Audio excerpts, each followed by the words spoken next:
लेकिन जैसे ही वे नदी के किनारे पहुंचे, उन्होंने देखा कि नदी का पानी पहले से कहीं ज्यादा तेज बह रहा था।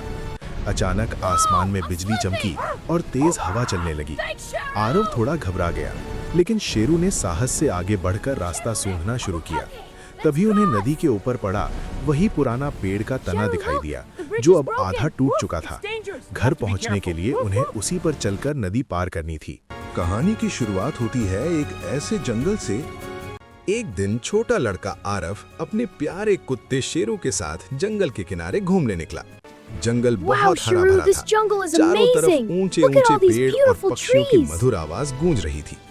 उत्सुकता से वे धीरे धीरे जंगल के अंदर चले गए। कुछ दूर जाने के बाद आरव को एहसास हुआ कि वो रास्ता भूल गया है। चारों तरफ एक जैसे पेड़ और झाड़ियां देखकर वो थोड़ा डर गया, लेकिन शेरू ने तुरंत जमीन को सूंघते हुए रास्ता ढूंढने की कोशिश शुरू कर दी। तभी उन्हें झाड़ियों के पास एक छोटा सा घायल हिरन दिखाई दिया। आरव तुरंत उसके पास गया, अपनी पानी की बोतल से उसे थोड़ा पानी पिलाया और प्यार से उसकी मदद की। कुछ देर बाद हिरन धीरे धीरे खड़ा हो गया और कृतज्ञता भरी नजरों से आरव और शेरू को देखने लगा। फिर वो आगे चलने लगा और बीच बीच में पीछे मुड़कर जैसे उन्हें अपने पीछे आने का इशारा करने लगा। आरव और शेरू उसके पीछे पीछे चलते रहे। धीरे धीरे जंगल कम घना होने लगा और सूरज की रोशनी और चमकदार हो गई। थोड़ी देर बाद वे जंगल के बाहर एक सुंदर हरे मैदान के किनारे पहुंच गए। आरव खुशी से शेरू को गले लगा लिया और हिरन भी शांत होकर पास ही खड़ा रहा।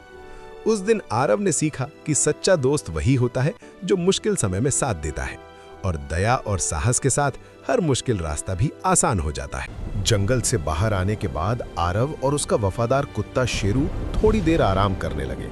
तभी अचानक आसमान में काले बादल छा गए और तेज हवा चलने लगी।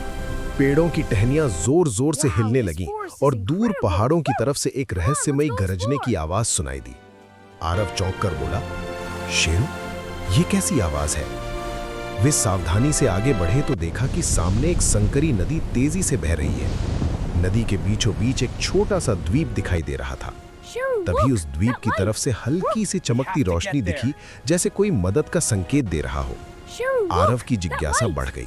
उसने कहा, चलो शेरू, शायद वहां कोई मुसीबत में है। लेकिन नदी का बहाव बहुत तेज था। तभी शेरू को पास में एक पुराना गिरे हुए पेड़ का तना मिला, जो नदी के ऊपर पड़ा था। साहस जुटाकर आरव और शेरू उस तने पर धीरे धीरे चलते हुए नदी पार करने लगे। तभी अचानक जंगल की तरफ से फिर वही डरावनी गरज सुनाई दी और द्वीप की रोशनी और तेज हो गई। आरव का दिल तेजी से धड़कने लगा। उसे महसूस हुआ कि उस छोटे से द्वीप पर उनके लिए एक नया और खतरनाक खतरा इंतजार कर रहा है। तूफान शांत होने के बाद आरव और उसका वफादार कुत्ता शेरू उस रहस्यमयी द्वीप पर खड़े थे। तभी अचानक वो चमकता हुआ नक्शा फिर से हल्का हल्का चमकने लगा। आरव ने ध्यान से देखा तो नक्शे पर एक नया रास्ता दिखाई देने लगा, जो पहले वहां नहीं था। वो रास्ता द्वीप के अंदर एक गुफा की तरफ जा रहा था। आरव की जिज्ञासा बढ़ गई। उसने शेरू से कहा, लगता है इस नक्शे में अभी और रहस्य छिपे हैं। दोनों धीरे धीरे उस गुफा की ओर बढ़ने लगे। गुफा के अंदर अंधेरा था और हवा की आवाज डरावनी लग रही थी। अचानक उन्हें अंदर से किसी के कदमों की हल्की आहट सुनाई थी। आरव का दिल तेज धड़कने लगा। जैसे ही वे थोड़ा आगे बढ़े, उन्हें जमीन पर एक पुराना लकड़ी का संदूक दिखाई दिया। जब आरव ने संदूक खोला तो अंदर सोना या खजाना नहीं था, बल्कि एक छोटा सा कंपास और एक संदेश था। संदेश में लिखा था, सच्चा खजाना सोना नहीं बल्कि सही रास्ता चुनने की समझ है। आरव मुस्कुराया। उसे समझ आ गया कि ये द्वीप किसी खजाने से ज्यादा साहस और समझदारी की परीक्षा था। शेरू ने खुशी से पूंछ हिलाई और दोनों ने तय किया कि अब वे इस नक्शे की मदद से जंगल के और रहस्यों को खोजेंगे। उन्हें पता नहीं था कि ये तो बस उनके सबसे बड़े एडवेंचर की शुरुआत थी। तूफान के बाद आरव और उसका वफादार कुत्ता शेरू उस रहस्यमयी द्वीप से घर लौटने के लिए निकल पड़े। आरव के हाथ में वो चमकता हुआ कंपास था, जो उन्हें सही रास्ता दिखा रहा था। लेकिन जैसे ही वे नदी के किनारे पहुंचे, उन्होंने देखा कि नदी का पानी पहले से कहीं ज्यादा तेज बह रहा था।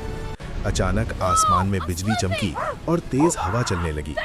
आरव थोड़ा घबरा गया, लेकिन शेरू ने साहस से आगे बढ़कर रास्ता सूंघना शुरू किया। तभी उन्हें नदी के ऊपर पड़ा वही पुराना पेड़ का तना दिखाई दिया, जो अब आधा टूट चुका था। घर पहुंचने के लिए उन्हें उसी पर चलकर नदी पार करनी थी। आरव ने गहरी सांस ली और धीरे धीरे उस तने पर कदम रखा। नीचे उफनती नदी की आवाज डरावनी लग रही थी।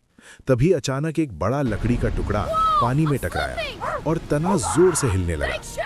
आरव का संतुलन बिगड़ने लगा, लेकिन शेरू ने तुरंत उसकी शर्ट पकड़कर उसे गिरने से बचा लिया। साहस जुटाकर दोनों धीरे धीरे आगे बढ़े और आखिरकार नदी पार कर गए। जंगल के रास्ते से गुजरते हुए कंपास की रोशनी उन्हें सुरक्षित रास्ता दिखाती रही। कुछ देर बाद दूर से गांव की हल्की रोशनी दिखाई देने लगी। आरव के चेहरे पर मुस्कान आ गई। घर पहुंचकर उसने शेरू को गले लगा लिया और बोला, अगर तुम साथ हो तो हर मुश्किल रास्ता भी आसान हो जाता है। उस रात आरव ने महसूस किया कि असली एडवेंचर सिर्फ खजाने को ढूंढना नहीं, बल्कि साहस, भरोसा और दोस्ती के साथ हर खतरे को पार करना है। अगर आप ऐसी और मजेदार और रोमांचक कहानियां देखना चाहते हैं तो हमारे चैनल को लाइक करें और सब्सक्राइब करना ना भूलें। और हाँ, बेल आइकन जरूर दबाएं ताकि हमारी नई कहानियों का नोटिफिकेशन आपको सबसे पहले मिले।